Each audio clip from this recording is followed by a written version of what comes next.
Hey, this is Andrew Jones. You watch On Deck with Tyler. Hey guys, Mike Fulton here. You're watching On Deck with Tyler Redmond.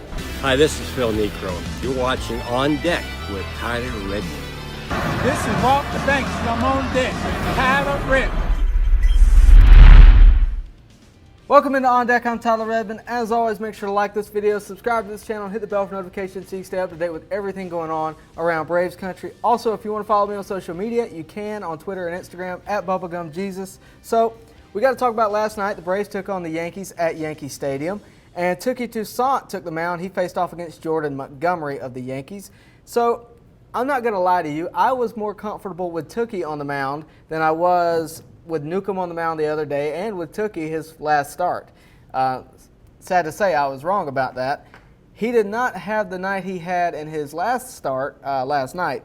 In the first inning, DJ LeMahieu led it off with a single. Hicks would reach base on a throwing error by Touki himself. With runners on the corners, a 3-run homer by Luke Voit put Touki and the Braves in comeback mode before they could ever really get started. 3-0 Yankees.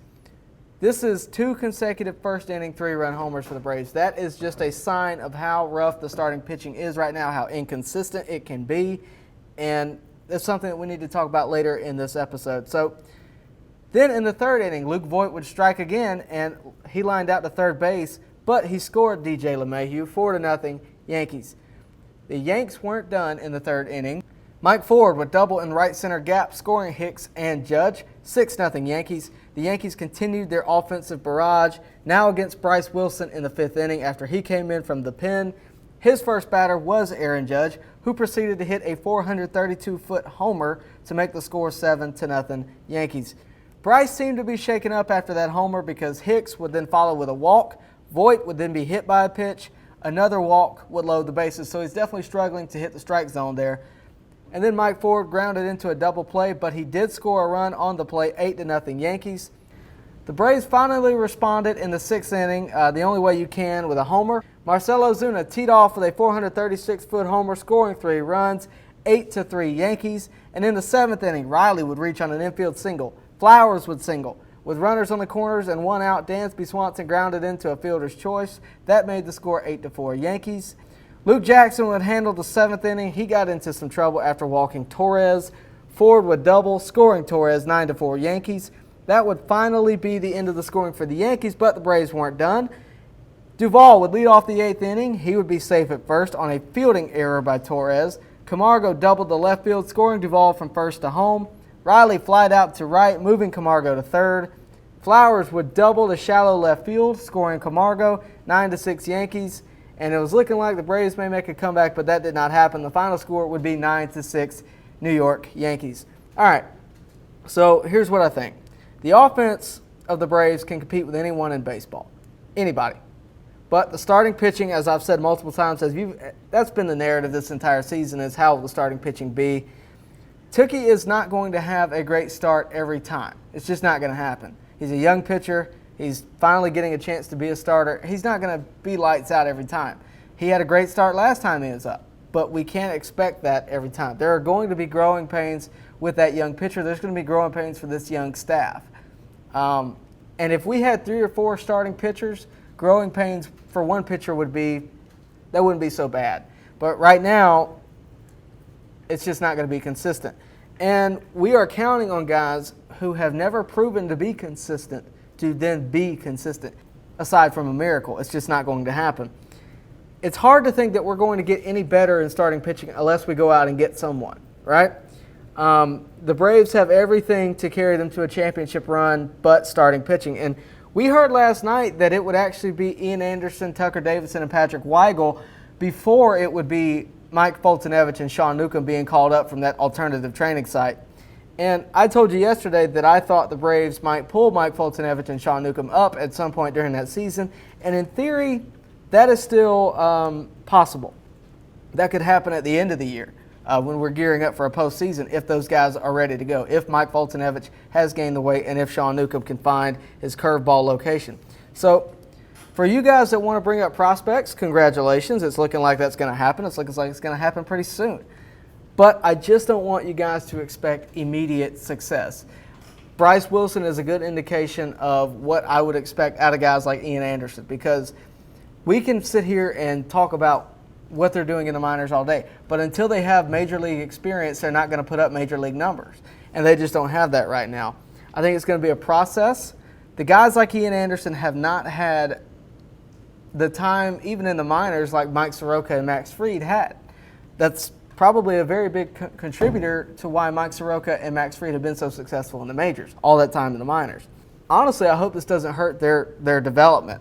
But I do like that the Braves are planning, or at least preparing, to stay internal in case they can't get anybody at the deadline. We don't want to trade any prospects away if we can help it. I did a video yesterday talking about possible pitchers that the Braves could go out and get, but I really hope this doesn't hurt their development through the minors. And I did a video yesterday of who I think the Braves could go get towards the deadline: Johnny Cueto, Mike Minor, Lance Lynn, Robbie Ray, all those names that you've heard if you follow the rumors. I've mentioned Robbie Ray before, and a lot of people go look at that 9 ERA and get turned off immediately. And they give me grief in the comment section. But I think he has enough experience to bring something to a contender. He's not really on a contender right now. That does make a difference. Changes scenery. We've all heard that before. I think he could come and be an impact player for the Braves. I think the Braves could certainly go get him. I'm going to throw this out there. What about Johnny Cueto? He's looking healthy again. The reason that this is appealing, the reason that I think this could happen, is because the Braves and Giants have made a deal before in recent years. Mark Melancon came from the Giants. I think that could happen, but there are others. There is, of course, Mike Minor from Texas and Lance Lynn from Texas. And we all know this guy, Mike Minor, former Brave. 6.89 ERA on the year, but it's looking like it's going to come down to about a career average of around 3. So this is depending on how the Rangers do over the next couple of weeks. So if you want Mike Minor to be a Brave, you really need to root against the Rangers over the next couple of weeks, so they'll be sellers at the deadline. I do think they could go get one of those guys. But it's looking like they're preparing to stay internal with Ian Anderson, Tucker Davidson, Patrick Weigel as all possibilities of guys they'll pull up. But it is a good thing that we have a lot of young pitching coming, hopefully. Speaking of young pitching, tonight, Inoa takes the mound, and we're going to see how he does in those early innings. Hopefully, he'll take us past the third. I would like to see that. Hopefully, he's building that arm up, and he can be able to carry us through some extra innings tonight. He only got through the second inning the other day. Hopefully, that will change tonight. So after that, the Braves will just go by matchups. It's going to be a bullpen game tonight against the Yankees, so that'll be really interesting to see. And if I'm being honest, the Yankees lineup is just an absolute buzzsaw. So don't feel too bad about last night. Aaron Judge has been on a tear. I believe he's leading the majors in homers right now, and he got another one last night. So that is unfortunate, but it's not really a surprise. I knew that the Yankees offense was going to be really good. I told you yesterday that I thought that this was going to be a really good test just to see how much of a quality pitcher is Touki really. So we saw the answer last night. Hopefully he'll be able to make some adjustments. And if he just uses his fastball a little bit more, I think he'll be able to perform a lot better. But we're going to have to wait and see for that result. But we can see Inoa tonight take the mound, and probably followed by either Tyler Matzik, Josh Tomlin, the guys in the bullpen who are good for long relief. So that is at 7:05 p.m. on Fox Sports Southeast. You'll see that there. And he'll be facing off against Masahiro Tanaka. Hopefully the Braves can split the series tonight with the Yankees. But that's all I got for today. Comment below. Tell me what you thought about the game yesterday. Let me know what you thought about Touki's outing yesterday, Bryce Wilson's outing, and what you want to see the Braves do with starting pitching. Also, make sure to like this video, subscribe to this channel, hit the bell for notifications so you can stay up to date with everything going on in Braves country.